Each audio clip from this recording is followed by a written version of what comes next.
एक उम्मीद सुनहरे ख्वाबों की जो आपने देख रखे हैं अपने बच्चों के लिए, सुनहरे कल की सूरत में। उस सुनहरे कल के लिए हम संवारते हैं आपके बच्चों का मुस्तकबिल। यूनिक ग्रुप ऑफ इंस्टीट्यूशन गुज़िश्ता 33 वर्षों से दिखा रहा है रास्तों को मंजिल, उम्मीद को रोशनी, इल्म से अमल की रवायत, बच्चों के रोशन मुस्तकबिल का जामिन।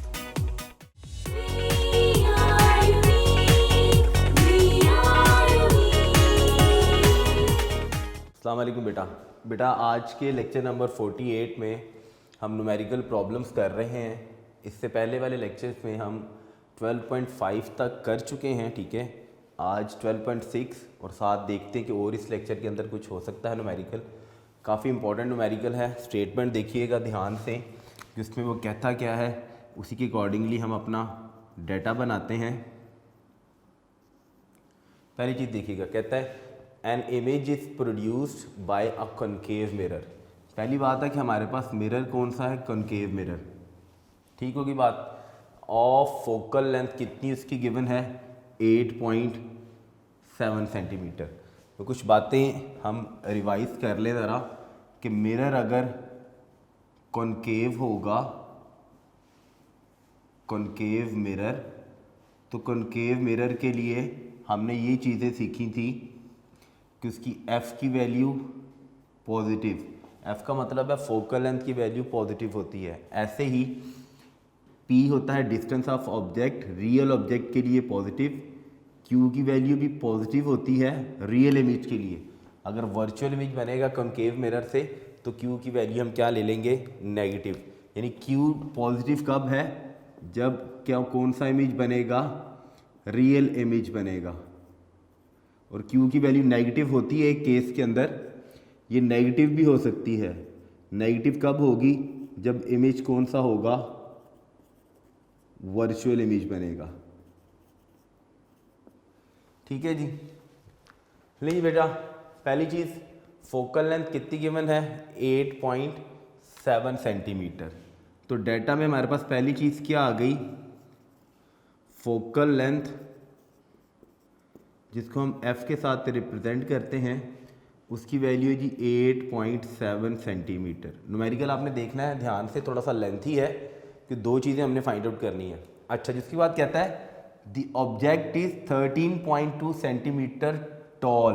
ऑब्जेक्ट टॉल का मतलब क्या है, ये है जी हमारे पास फॉर एग्जांपल एक ऑब्जेक्ट, तो यहाँ से लेकर यहाँ तक ये सारी ऑब्जेक्ट की क्या होती है, this is called as height. कितना ऊंचा है, जिसको हम क्या कहेंगे, कितना टॉल है, ठीक है जी। तो हाइट ऑफ ऑब्जेक्ट उसने कितनी गिवन की हुई है, 13.2 सेंटीमीटर। देखिए दूसरी चीज़ क्या आ गई, हाइट ऑफ ऑब्जेक्ट। टॉल का मतलब है कितना ऊंचा है, हाइट ऑफ ऑब्जेक्ट h होती है हाइट, o का मतलब है ऑब्जेक्ट, h o बेस में वो लिखना है। कितनी गिवन है जी, 13.2 सेंटीमीटर। देखिएगा बेटा ये गिवन है 13.2 सेंटीमीटर की। ये आ गई जी हमारे पास हाइट, यहाँ पर आ गया जी 13.2 सेंटीमीटर। सेकंड, उसके बाद और क्या गिवन है, and at a distance of 19.3 centimetre from the mirror. यानी ऑब्जेक्ट जो था, ठीक है, वो मिरर डायग्राम आपने बनानी, सिर्फ आपको समझाने के लिए बता रहा हूँ। ये कॉनकेव मिरर था, तो कॉनकेव मिरर से कितनी दूर पड़ा हुआ है, ये डिस्टेंस है ऑब्जेक्ट का, जिसको हम P से रिप्रेजेंट करते हैं। कितनी दूर है, 19.3 सेंटीमीटर। तीसरी चीज़ हमारे पास क्या आ गई, ये डिस्टेंस ऑफ ऑब्जेक्ट आ गया जी। लेकिन थर्ड आ गया बेटा हमारे पास डाटा में डिस्टेंस ऑफ ऑब्जेक्ट, उसको हम P के साथ रिप्रेजेंट करते हैं। वो डिस्टेंस कितना गिवन किया उसने, 19.3 सेंटीमीटर का जी।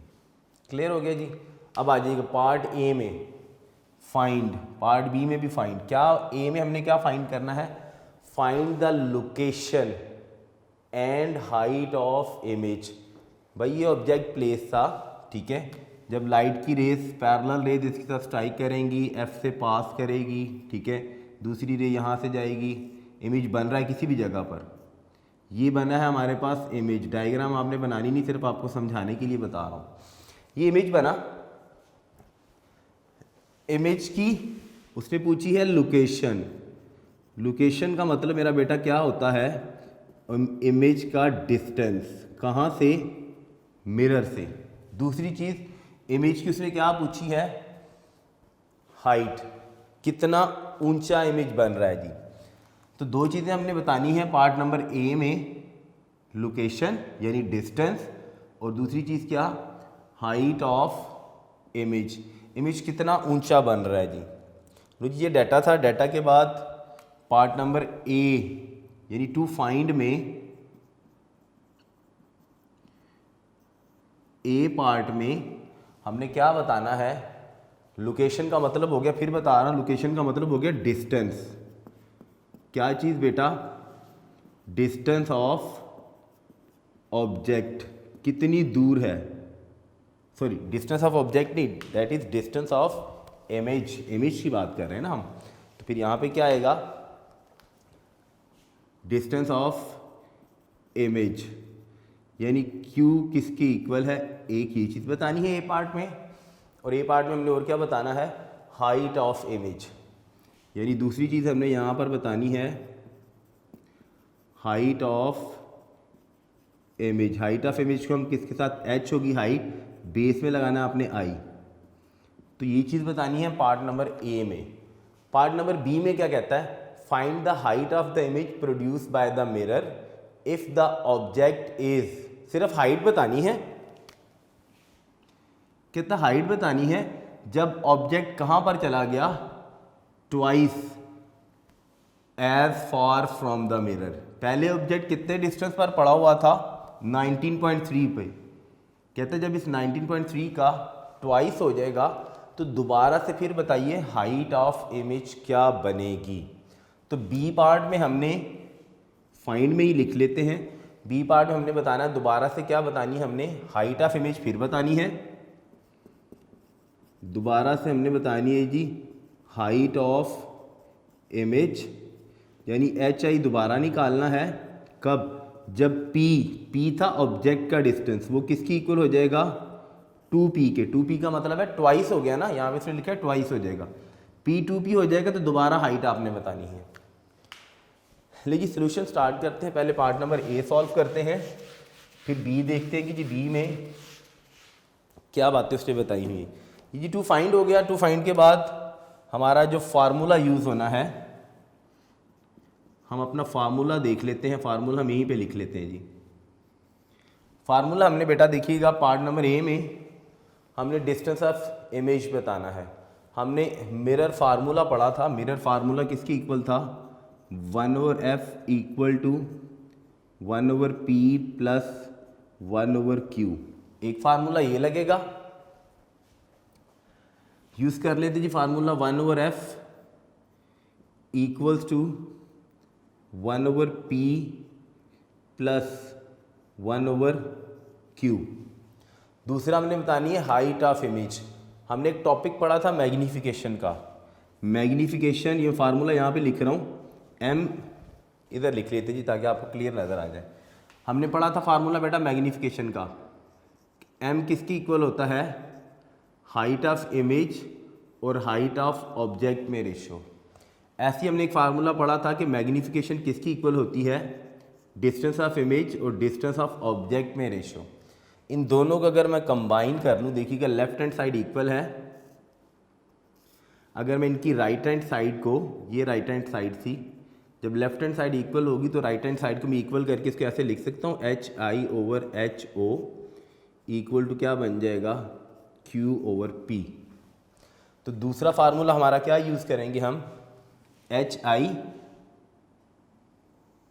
यहाँ पर मैं लिख रहा हूँ जी HI/HO इक्वल्स टू क्या होगा बेटा, दैट इज Q/P। इस फार्मूला की थोड़ी सी शेप चेंज कर लेते हैं क्योंकि हमने फाइंड आउट करना है क्या चीज़, हमने क्यू फाइंड आउट करना है।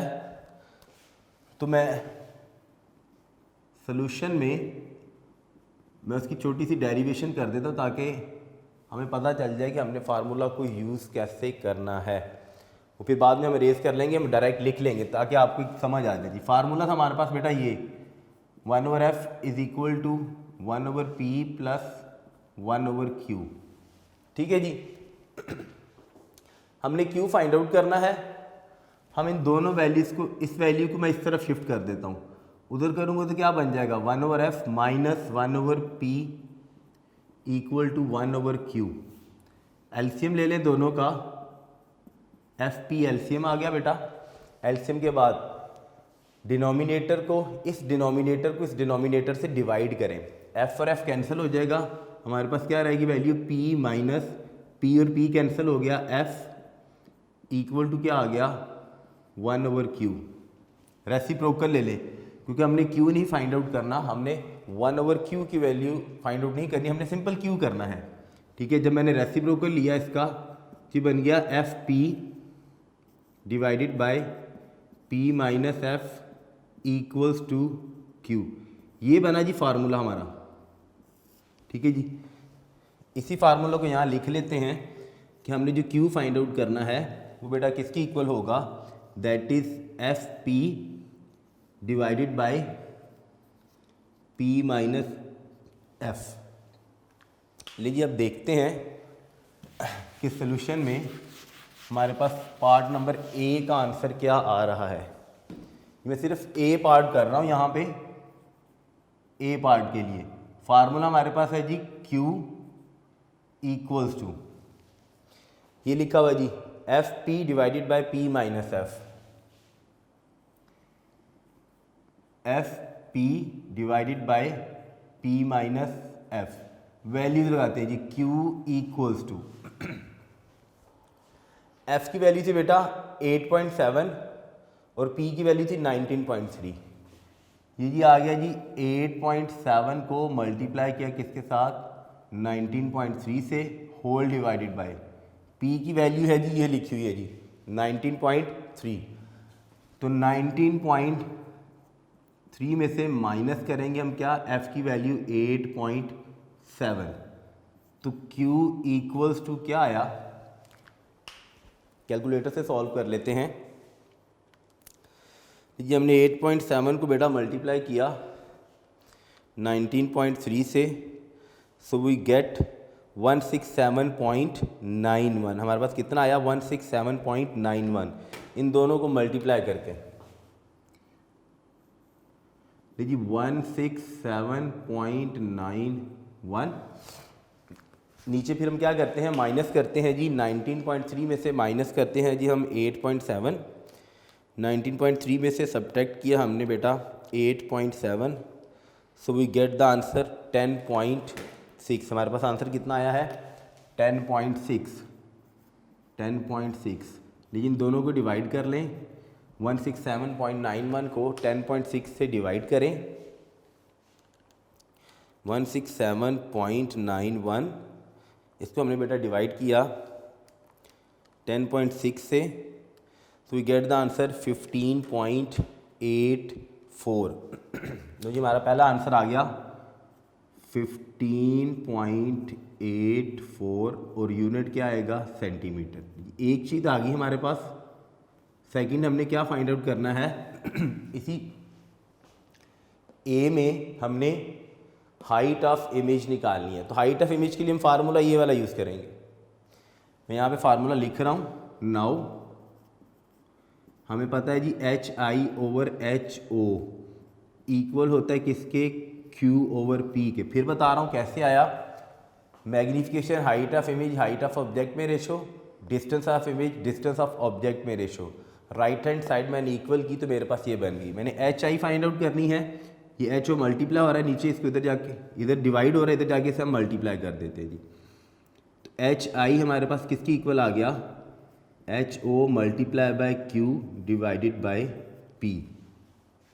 देखिएगा जी यहाँ एच ओ डिवाइड हो रहा था लेफ्ट हैंड साइड पर, राइट हैंड साइड पर ऊपर न्यूमिनेटर से जाके उसने क्या हो जाना है मल्टीप्लाई। अब वैल्यूज लगा देते जी बेटा, H I equals to H O कितनी गिवन है हमें क्वेश्चन के अंदर 13.2 सेंटीमीटर की जी। तो जी हाइट ऑफ इमेज कितनी गिवन है 13.2, उसको मल्टीप्लाई किया हमने क्यू जो यहाँ पर फाइंड आउट किया 15.84, इस सारे को डिवाइड करेंगे बेटा किसके साथ पी के साथ। पी हमारा डिस्टेंस कितना था 19.3 का, तो ये डिस्टेंस आ गया 19.3। एच आई हमारे पास क्या आ गया, हम ऊपर वाली दोनों वैल्यूज़ को मल्टीप्लाई करते हैं। 13.2 को मल्टीप्लाई किया बेटा किसके साथ 15.84 के साथ, तो मल्टीप्लाई करने से हमारे पास आंसर बना 209.088। ये आया जी 209.088। इसको डिवाइड करना हमने किसके साथ 19.3 के साथ। आंसर देखते हैं जी एच आई हमारे पास क्या बनता है जी। इसी वैल्यू को बेटा डिवाइड कर दें, divide by 19.3, so we get the answer 10.83। Book में भी हमारे पास आंसर 10.83 सेंटीमीटर है जी। एच आई हमारे पास कितना आ गया 10.83 सेंटीमीटर जी। देखिए ये आ गई बेटा हमारे पास क्या चीज़, दूसरा आंसर आ गया पार्ट नंबर ए का। अब टेक्निकल चीज़ है, ध्यान से आपने देखनी है। बी पार्ट उसने क्या दोबारा से पूछा, उसने फिर वही पूछा है कि हाइट ऑफ इमेज बतानी है। अब मैं डायग्राम बना के बता रहा हूँ, लेकिन फिर बता रहा हूँ डायग्राम आपने बनानी नहीं, सिर्फ आपके समझाने के लिए बता रहा हूँ। ये था जी कॉनकेव मिरर, मिरर के सामने प्लेस था जी। अच्छा जी मिरर है तो डेफिनेट बात है यहाँ पे उसका एफ होगा, यहाँ पे किसी जगह पर सेंटर ऑफ कर्वेचर मिरर का होगा, ठीक है जी। ध्यान से आपने समझना है। पहले ऑब्जेक्ट कहाँ पर प्लेस था 19.3 सेंटीमीटर के डिस्टेंस पर, यानी फोकल लेंथ उसकी कितनी है, ये सारा डिस्टेंस है जी। ये देखिएगा 8.7 का, 8.7 फोकल लेंथ की वैल्यू। 8.7 में 8.7 प्लस करें तो कितना बनता है, ये बन गया जी बेटा 8.7 प्लस 8.7 दैट इज 17.4। यानी ये डिस्टेंस 8.7 था, ये डिस्टेंस भी तो उतना ही होगा सेम। ये भी 8.7 था, ये भी 8.7 था जी, ठीक है जी। अब पहले देखिएगा ऑब्जेक्ट कहाँ पर प्लेस था 19.3 सेंटीमीटर पर। 19.3 का मतलब है इस सी से बाहर किसी भी जगह पर प्लेस था जी, यहाँ पर किसी भी जगह पर था जी। ये डिस्टेंस था उसका ऑब्जेक्ट का, यहाँ से लेकर यहाँ तक। पहले कहता जी P था जी 19.3 सेंटीमीटर। जब 19.3 सेंटीमीटर पर पड़ा था तो बनने वाला उसका इमेज Q कहाँ पर बना 15.84 पर, यानी ये इमेज यहाँ पर बना किसी भी जगह पर पहले केस में, ठीक है जी। ये इमेज बना, उस इमेज की हाइट कितनी थी 10.83 पहले केस में। अब दोबारा उसने ये कहा कि अगर मैं ऑब्जेक्ट को कितने डिस्टेंस पर ले जाऊं, ट्वाइस डिस्टेंस पर ले जाऊं तो हाइट क्या होगी। अब देखिएगा पहले ये 19.3 था, इसका डबल कर दें, इस जगह पर किसी जगह पर ऑब्जेक्ट आ जाएगा, ठीक है। जब हमने डबल डिस्टेंस किया तो डबल डिस्टेंस करने से इमेज जो Q बना है 15.84 पर उधर तो नहीं बनेगा। तो हमें सेकंड केस में जब P डबल हो जाना है, डबल का मतलब क्या हुआ कि P 2P का मतलब है 19.3 में प्लस किया 19.3, तो वी गेट 38.6। अब P की वैल्यू 38.6 हो गई, उसके लिए दोबारा से हमने Q फाइंड आउट करना है। हमने Q ये वाला नहीं यूज़ करना, ये इसलिए नहीं यूज़ करना कि जब आप डिस्टेंस चेंज करेंगे P का तो Q की जगह चेंज हो जाएगी। यानी ये जो इमेज बना था, ये इमेज पहले वाले डिस्टेंस के लिए बना है। कितने डिस्टेंस पर बना है 15.84 पर बना है। जब आप P को डबल कर देंगे तो इमेज यहाँ नहीं बनेगा, बनेगा इन दोनों के दरमियान में किसी भी जगह पर। लेकिन इतने डिस्टेंस पर ही नहीं बनेगा। तो उसके लिए हमें क्यू बी पार्ट के लिए दोबारा से फाइंड आउट करना है। क्लियर हो गया जी पॉइंट। तो मैं बी पार्ट के लिए क्यू की वैल्यू बेटा दोबारा से फाइंड आउट करता हूं। इफ पी इज डबल्ड, यानी अगर मेरा डिस्टेंस डबल हो गया, ये जी part number B. Part number B में क्या कहता है, स्टार्ट पे ही बताया है, इफ, कहां से मैं लिख रहा हूं, यहां से लिख रहा हूं, देखिएगा, find the height of the image produced by the mirror if the object is twice as far from the mirror. भाई अगर डिस्टेंस डबल हो गया, इफ डबल डिस्टेंस का मतलब क्या है, P किसकी इक्वल हो जाएगा, 2P के। अब P की वैल्यू 2P का मतलब क्या है, 2 को मल्टीप्लाई किया मैंने 19.3 के साथ। अब मेरे पास P कितना आया है,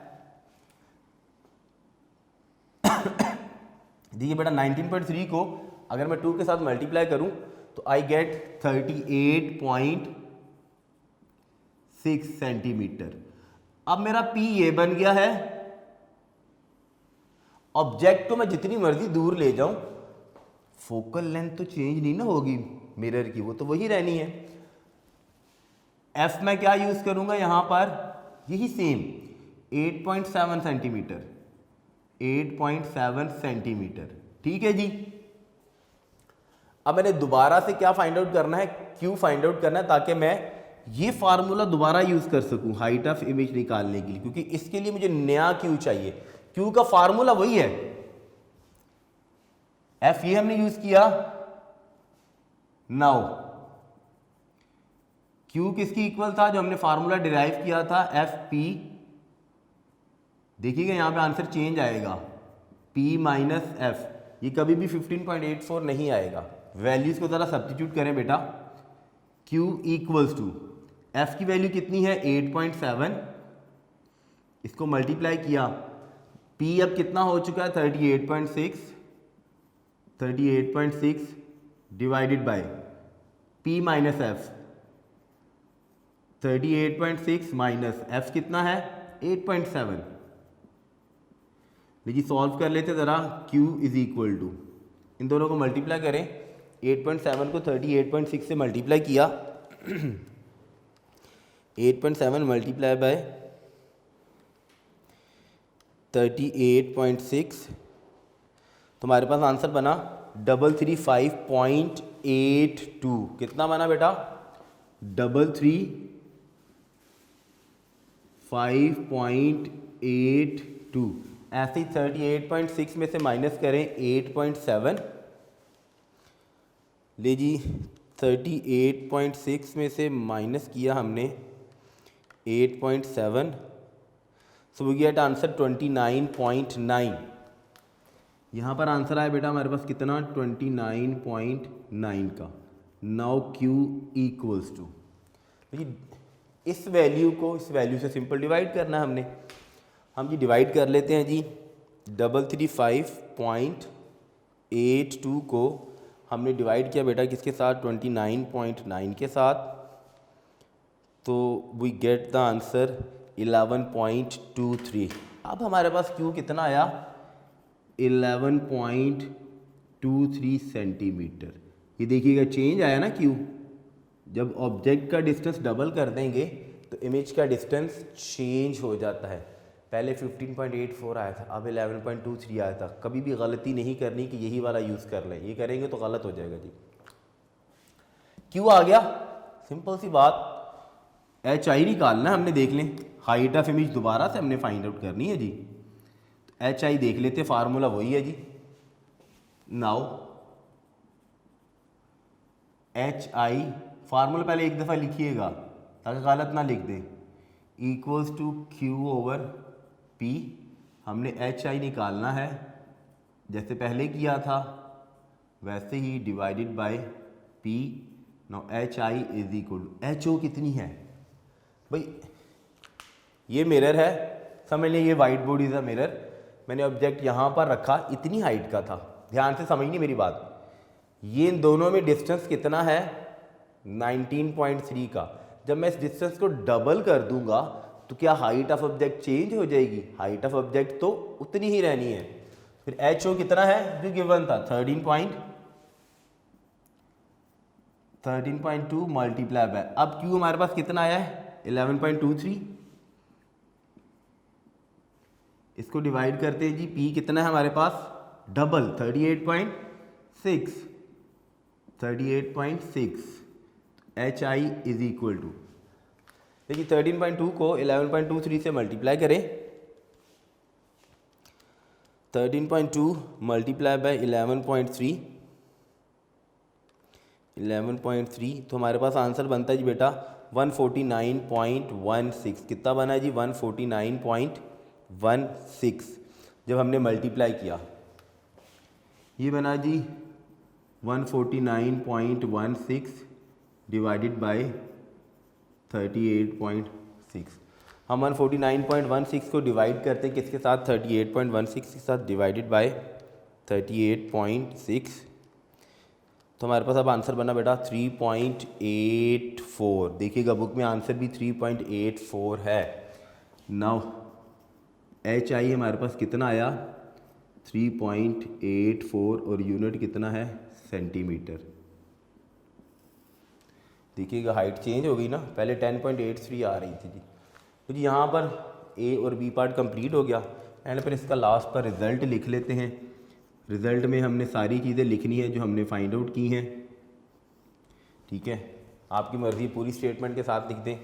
4 चीज़ें हमने फाइंड आउट की हैं जो चाहिए थी, 3 चीज़ें। एक ये क्यू की वैल्यू, पार्ट नंबर ए में हमने निकाला था क्यू इक्वल्स टू 15.84 सेंटीमीटर, एक ये वैल्यू आई है हमारे पास।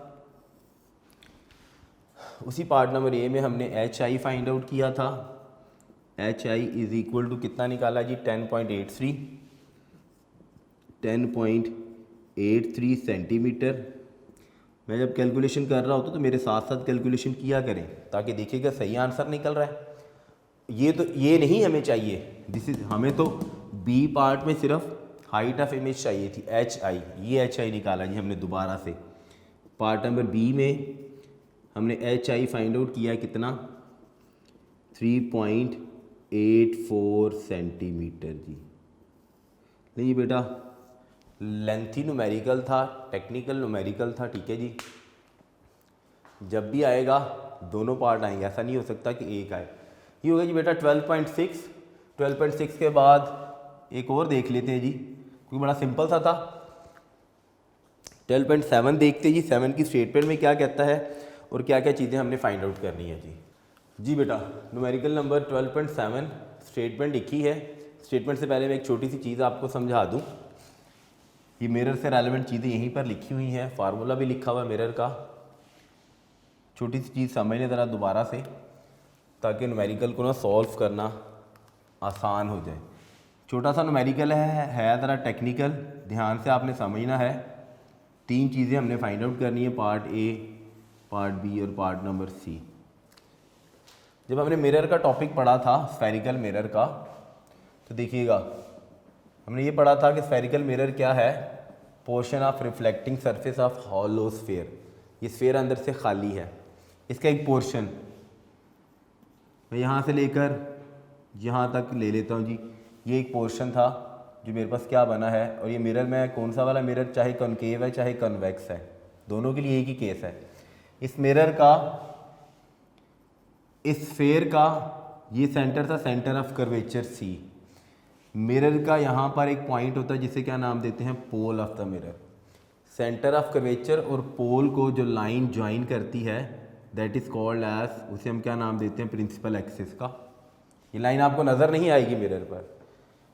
यहाँ से लेकर यहाँ तक का डिस्टेंस, ये सारा डिस्टेंस हमने आर कहा था। आर क्या कहलाता है, दैट इज़ कॉल्ड एज, ये कहलाता है जी रेडियस ऑफ कर्वेचर। यहाँ पर हमने एक देखा था पॉइंट एफ था। एफ क्या था, प्रिंसिपल फोकस या फोकल पॉइंट। यहाँ से लेकर यहाँ तक का डिस्टेंस स्मॉल एफ था। स्मॉल एफ हमने क्या कहा था, स्मॉल एफ का मतलब है फोकल लेंथ। अगर यहाँ से लेकर यहाँ तक का डिस्टेंस एफ है तो सी और पी के एग्जैक्ट सेंटर में होता है एफ, ठीक है जी। तो फिर इसका मतलब है यहाँ से लेकर यहाँ तक का डिस्टेंस भी तो क्या होएगा, एफ होगा, ऐसे ही है जी। तो इसका मतलब हुआ 2f मिलकर, यानी ये डिस्टेंस जो था बेटा यहाँ से लेकर ये सारा डिस्टेंस कितना है, that is 2 times of f। लेकिन हमने तो कहा कि वो डिस्टेंस क्या कहलाता है, रेडियस ऑफ कर्वेचर। इसका मतलब है कि रेडियस ऑफ कर्वेचर इक्वल होता है किसके, 2f के, यानी r किसकी इक्वल होगा, ट्वाइस ऑफ f। तो इसका मतलब क्या हुआ कि f किसकी इक्वल होगा, r/2, यही बनता है ना रिलेशन। 2 इधर जाके डिवाइड हो गया। अब आ जाइएगा जरा न्यूमेरिकल पर। कहता है जी Nabila uses a concave mirror when applying makeup. Nabila use कर रही है कनकेव मिरर। मिरर है जी हमारा कॉनकेव, क्योंकि हम कॉनकेव है, f की वैल्यू पॉजिटिव, p की वैल्यू पॉजिटिव, q की वैल्यू पॉजिटिव रियल इमेजेस के लिए। वर्चुअल इमेजेस के लिए नेगेटिव होती है अगर वर्चुअल बने तो। कहता है the mirror has radius of curvature 38 centimetre. लो जी पहली चीज़ डाटा में क्या आ गई, उस मिरर का क्या गिवन है जी, रेडियस ऑफ कर्वेचर। देखिए बेटा रेडियस ऑफ कर्वेचर का मतलब हुआ r की वैल्यू, ध्यान से समझना है। मिरर का रेडियस ऑफ कर्वेचर है जी 38 सेंटीमीटर। हमने अभी यहाँ पे रिलेशन पढ़ा कि f किसकी इक्वल होता है, r/2 के। तो इसका मतलब है कि मैं यहाँ से उस मिरर की फोकल लेंथ निकाल सकता हूँ ना खुद से, कि मुझे अगर रेडियस ऑफ कर्वेचर गिवन है, f किसकी इक्वल होती है, r/2 के। सॉल्व कर ले ज़रा, f का आंसर निकाल लेते जी। f किसकी इक्वल बना, r था जी 38, उसको डिवाइड किया हमने 2 के साथ, तो we get f is equal to 38 को 2 से डिवाइड करें तो कितना आंसर आता है, 19 सेंटीमीटर। तो जी f आ गया हमारे पास 19 सेंटीमीटर, जो हमने रेडियस ऑफ कर्वेचर के रिलेशन से निकाला। The mirror has radius of curvature इतना था। अब पार्ट नंबर ए में हमने क्या बताना है, what is the focal length of the mirror. जो मैंने यहाँ पे डाटा में निकाल दी, इसको आपने सोल्यूशन में सॉल्व करके निकाला। ये तो आपको सिर्फ मैंने बताया कि ऐसे निकलनी है, लेकिन अब हमने यहाँ पे नहीं करनी इसको, तरीका सिर्फ आपको समझाया था कि ऐसे आनी है, ठीक है जी। एक चीज़ डाटा में और हमें कोई चीज़ नहीं गिवन, देख लीजिए कहीं पर सिर्फ एक वैल्यू गिवन है बी पार्ट के अंदर, Nabila is located 50 centimetre from the mirror. भाई ये मिरर था, इसके सामने यहाँ पर ये ऑब्जेक्ट है नबीला, कितनी दूर है, 50 सेंटीमीटर, यानी 50 सेंटीमीटर दूर है, ठीक है। तो क्या गिवन है, नबीला ऑब्जेक्ट थी, तो इसका मतलब है हमें क्या गिवन है डाटा के अंदर, और चीज, डिस्टेंस ऑफ ऑब्जेक्ट P कितना है जी, 50 सेंटीमीटर। क्लियर हो गया जी। और कुछ गिवन है, where will her image appear. Where will का मतलब है फाइंड करना है। भाई ये चीज़ फाइंड करनी है, ये एक 50 सेंटीमीटर की वैल्यू गिवन थी, लोकेशन थी, एक रेडियस ऑफ कर्वेचर्स ने गिवन किया हुआ था। सी पार्ट में हमने क्या बताना है, will the image B upright और इन्वर्टेड। अपराइट को हम अपनी फिजिक्स की लैंग्वेज में क्या कहते हैं, अपराइट का मतलब होता है ये सीधा, this is called as upright. Inverted का मतलब है ये उल्टा, इन्वर्टेड, ठीक है जी। लो जी इतना सारा बेटा डाटा गिवन है। टू फाइंड में आ जाए ज़रा जी। टू फाइंड में हमने पहली चीज़ क्या बतानी है, what is the focal length of the mirror जी। तो जी पहली चीज़ हमने बतानी है फोकल, ये पार्ट नंबर ए में है जी, फोकल लेंथ एफ क्या है। पार्ट नंबर बी में where will her image appear, कि भाई जब इस मिरर के सामने यहाँ पर नबीला है, उसका इमेज कहाँ बनता है, कहाँ बनता है, तो मुराद क्या हुई। पार्ट नंबर बी में हमने क्या बताना है, डिस्टेंस ऑफ इमेज बताना है जी। डिस्टेंस ऑफ इमेज होता है जी क्यू की वैल्यू। पार्ट नंबर सी में हमने क्या बताना है, will the image B upright और इन्वर्टेड। तो सी में हमने बताना है क्या, इमेज अपराइट है, सीधा है, या क्या है, इन्वर्टेड। अब एक बात क्लियर करता जाऊँ यहीं पर,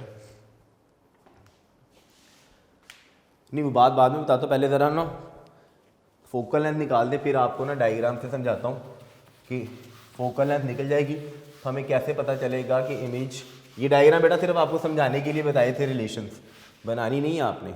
टू फाइंड के बाद आ जाइएगा जी फार्मूला की हेडिंग पर। लीजिए फार्मूला भी हम यहीं पर लिख लेते हैं।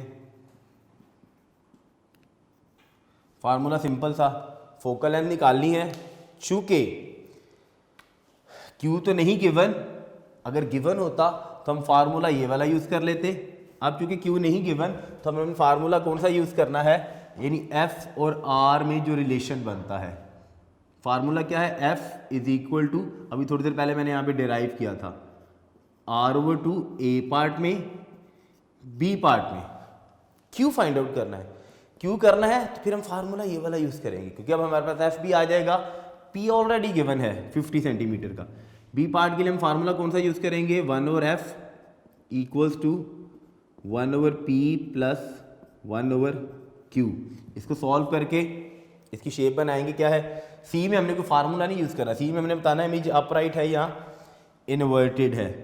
ठीक होगी बात, अपराइट और इन्वर्टेड। अब ज़रा मेरी बात ध्यान से सुनिएगा, क्यू की वैल्यू मैंने लिखी हुई है पॉजिटिव, मिरर था कॉनकेव। अगर क्यू का आंसर प्लस में आया तो प्लस में आने का मतलब ही क्या होता है कि इमेज हमेशा क्या होएगा, इन्वर्टेड होगा। इन्वर्टेड का मतलब है कि इमेज हमेशा क्या होना है, उल्टा होना है। दूसरा भी देख लेते हैं, अगर क्यू का आंसर नेगेटिव आएगा तो इमेज क्या होएगा, हमेशा अपराइट। ये मिरर के लिए बात है, याद रखनी है, ठीक है जी। बुक में नहीं लिखा हुआ, ध्यान से इसीलिए नोट कर लीजिएगा किसी जगह पर। फार्मूला हो गया जी, आ जाइए बेटा जी सोल्यूशन पर आ जाए। सोल्यूशन में f is equal to r over two, पहले पार्ट नंबर ए का फाइंड आउट कर लेते हैं जी। f किसकी इक्वल है, r over two. R over two relation कैसे बना, डायग्राम बना के मैंने अभी आपको बताया था जी। लीजिए f का आंसर फाइंड आउट कर लेते हैं। f is equal to, r की वैल्यू कितनी है बेटा 38, उसको डिवाइड कर दें 2 के साथ, so we get f is equal to कितना बन गया, 38 को 2 से डिवाइड करें 19 सेंटीमीटर जी। जी पहला आंसर हमारे पास आ गया 19 सेंटीमीटर का जी। f आ गया हमारे पास। पार्ट नंबर ए में सिर्फ हमने f फाइंड आउट करना था। पार्ट नंबर बी में आ जाए जी। पार्ट नंबर बी में हमने क्या फाइंड आउट करना है, डिस्टेंस ऑफ इमेज q। लो जी इस फार्मूला की शेप बदलने लगा हूँ, हमने q फाइंड आउट करना है, इसको इधर ले आए। ये हमारे पास बेटा क्या बन गया, 1 over f minus 1 over p equals to 1 over q। वही एफ पी एलसीएम आ गया, p माइनस एफ, ये पहले हमने की है थोड़ी देर पहले, 1 ओवर q हो गया। रेसिप्रोकल ले लें तो q इज इक्वल टू क्या बन जाएगा, F p divided by p minus F. ये दूसरा फार्मूला हमारा ये है जो हमने यूज़ करना है जी। पार्ट नंबर बी में हम डायरेक्ट अपना फार्मूला लिखते हैं, q is equal to f p divided by p minus f. एक और बात बताता जाऊँ, मिरर था कॉनकेव, देखिएगा कॉनकेव मिरर था, f की वैल्यू मैंने कहा था प्लस में होती है, देख लीजिएगा प्लस में आंसर आया 19 सेंटीमीटर, पॉजिटिव है ना। ले जी बेटा फार्मूला में हम वैल्यूज लगाते हैं जी। q is equal to, f था जी 19 जो हमने फाइंड आउट किया, मल्टीप्लाई बाय p की वैल्यू जो हमें क्वेश्चन में गिवन है कि नबीला कितनी दूर थी, 50 सेंटीमीटर के डिस्टेंस पर जी। तो जी 50 divided by p minus F, p था जी 50, f था जी 19। ले जी q फाइंड आउट कर लेते, q is equal to, multiply कर लेते जी बेटा। मल्टीप्लिकेशन करने से हमारे पास आंसर क्या बनता है, ले जी बेटा 19 को मल्टीप्लाई करें जी 50 के साथ, 19 को मल्टीप्लाई किया हमने 50 के साथ, सो वी गेट 950।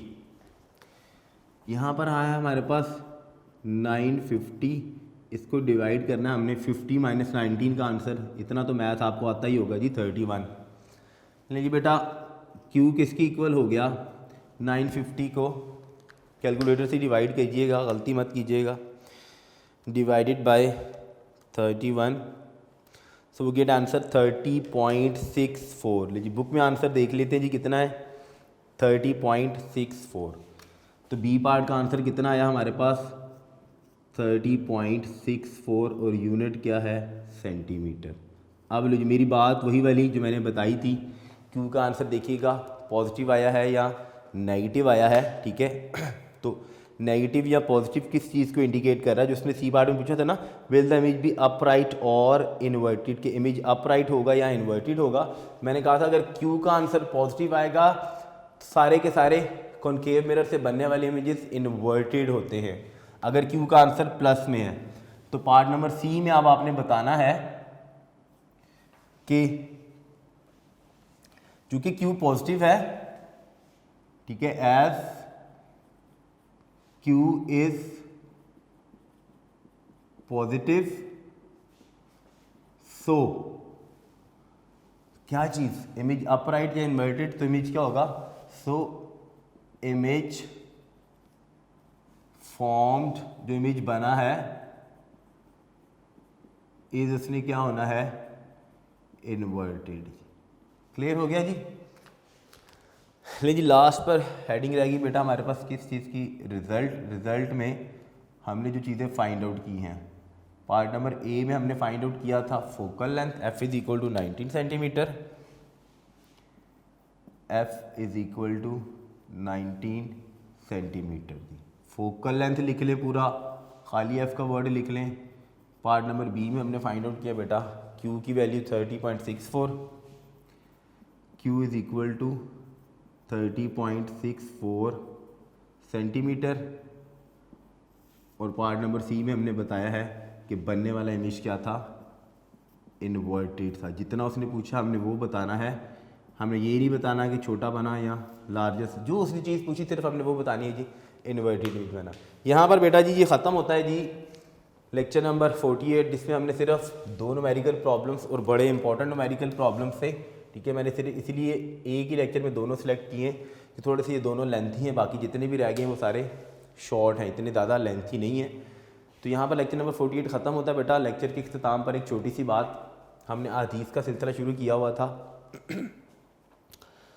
एक छोटी सी बात बताने लगा हूँ, बिल्कुल आपकी इस्लामियात की बुक के अंदर गिवन है, आपने पढ़ी हुई है, ठीक है, कि अमाल का दारोमदार किस चीज़ पर है, नीयतों पर है। यानी रब्बुल आलमीन ने आपकी नीयत देखनी है कि जो आपने अमल किया उस अमल के पीछे आपकी नीयत क्या है, ठीक है। नीयत से मुराद कि अगर कोई उस्ताद पढ़ा रहा है तो उसकी नीयत पढ़ाने में क्या है, क्या वो ये चाहता है कि वो उसको कोई फेम हासिल हो जाए, वो मशहूर हो जाए, ठीक है। आपने सदका दिया तो सदका देने में आपकी नीयत क्या थी, क्या लोग आपको सदका देने की वजह से सही समझने लग पड़े, ठीक है। तो जिस तरह की नीयत होगी उस तरह का अमल, और उस अमल के मुताबिक उस तरह की आपको क्या मिलेगी, उसकी उस अमल की उस तरह से आपको जज़ा मिलेगी। तो इसीलिए जो भी अमल करना है अपनी नीयत खालिस्तन अल्लाह ताला की रज़ा के लिए रखनी है, कि जो भी हम अमल कर रहे हैं उसमें रब्बुल आलमीन की रज़ा शामिल हो। तो यहाँ पर बेटा लेक्चर ख़त्म करते हैं इंशाल्लाह। नए लेक्चर में न्यूमेरिकल प्रॉब्लम के बाद, क्योंकि इस चैप्टर के न्यूमेरिकल प्रॉब्लम्स बेटा बहुत इंपॉर्टेंट है, ठीक है जी, तो इसलिए मैं एक टॉपिक पढ़ाया, एक न्यूमेरिकल।